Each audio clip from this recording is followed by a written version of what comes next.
তো আজকে আমরা শালমরার মেলা বাড়ি ঘুরিয়ে আসিলাম আর ঢুকি নাকছি এই যে গলির দেখির পাওয়া নাকছেন ঢোকার যে গলিটি আছে গলিতে প্রচণ্ড ভিড় চলছে।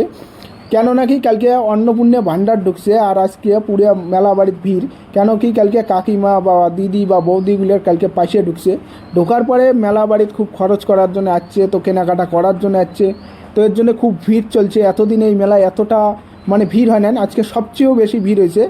কেন কি অন্নপূর্ণা টাকা ভাণ্ডারের টাকা ঢোকার কারণে বৌদিগুলিয়া খুব কেনাকাটা করে দিচ্ছে এবং মেলাটা খুব ভালো লাগে নাকছে ঘুরিয়ে। যে মেলায় এত ভিড় আর আমরা একটা সুতে কেনার জন্য বেড়ে রাখছি যে হাতত সুতে বান্ধবো, মহাদেবের ধাগা বান্ধবো।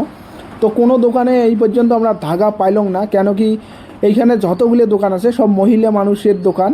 তো মেয়ে মানুষের কেনাকাটার জন্য এবং কাকি এবং বৌদিদের জন্য কেনাকাটার জন্য দোকানগুলো। তো ছেলে মানুষের কিছুই নাই কেনার মতো, শুধু ছেলে মানুষের কিছু খাওয়ার মতো আছে আর লটারি খেলার মতো আছে, যেটা 10 টাকায় তেল দেবে নেক্সে, বাস এটাই আছে, আর কিছু দেখলুম না মই এমন।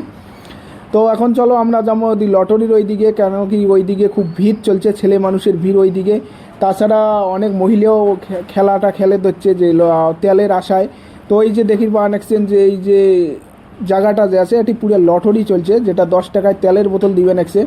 তো এই যে এই জায়গাটা পুরো কাকিমাগুলেরও ভিড়। কেন কি অন্নপূর্ণিমার টাকা ঢুকছে, তো ওই টাকা দিয়ে এমনি তেল খেলে দিচ্ছে এবং আমরাও তো এটি আসিলাম একটা তেল খেলার জন্য, যেহেতু 10 টাকা একটা তেলের বোতল পাওয়া যায়, বাড়ি যেয়ে মাও খুশি হয়ে যাবে, এর জন্য তেলের বোতলটা